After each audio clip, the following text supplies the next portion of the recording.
ეს ანეკდოტია რა, ეხლა რა ვიცი შეიძლება ბევრმა იცოდეს კიდევაც, მაგრამ ყოველ შემთხვევაში მე ჩემთვის ერთ-ერთი ის არის. მაგრამ თბილისის მოძრაობა. ხო, ცოტა იმასაც ეხება საცობებს თბილისში, ასე ვთქვათ.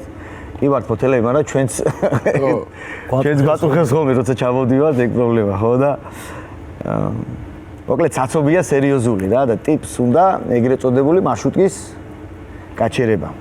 ეს ის პერიოდია 80 თეთრი როღის. მარშრუტკა.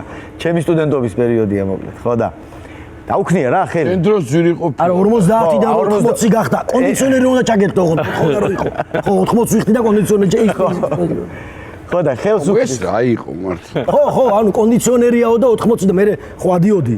ხო და როა თუ არ იყო 80 ვიხდი კონდიციონერი რატოა ჩართული საჩივლის ფორმას მახსოვს ეგ ეს პროცესები მოკლედ ეგ ხო ეგ პერიოდია რა და ტიპი ხელს დააჩერე უნება და ანუ მარშრუტკარი მეორე ზოლში მარშრუტკას ვიხარ ამ სიტყვას მხდება რა ხო და პირველ ზოლში ისეთი საცობია ესეთი ვაგონები რა გადაბმული ერთმანეთზე რომ ფიზიკურად ვერ გააჩერებს და კი დაინახავს ხოლმე ეხლა რომ ხელს უქნევს და ანიშნა რომ იქითო რა ცოტა წინ წამოდიო და იქით გაგიჭერებო რა ხო ცოტა წინ და ბიჭო გააგზელა ეხლა ამ მარშრუტკამ სიარული და ეს ტიპი მორბის ნელას ვერ მიდის იმიტომ რომ უკრიდან მანქანები ეხლა და ეძებს ეხლა სად შეიძლება რომ ჩააყენო და ვერ აყენებს იმ ხელასაცობია და ეს მიდის ეს არნებდება მოკლედ 1 კილონახევრის მერე როგორც რა გააჩერა ამ მარშრუტკამ და ეს ტიპიც მოიძე გაუღო კარი ასე და ამოიღო ეს 80 თეთრი და შეუყარა და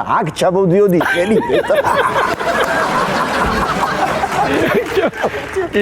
აქ ჩამოდიოდი კარგია არბენია ფეხი კარგია მაგრები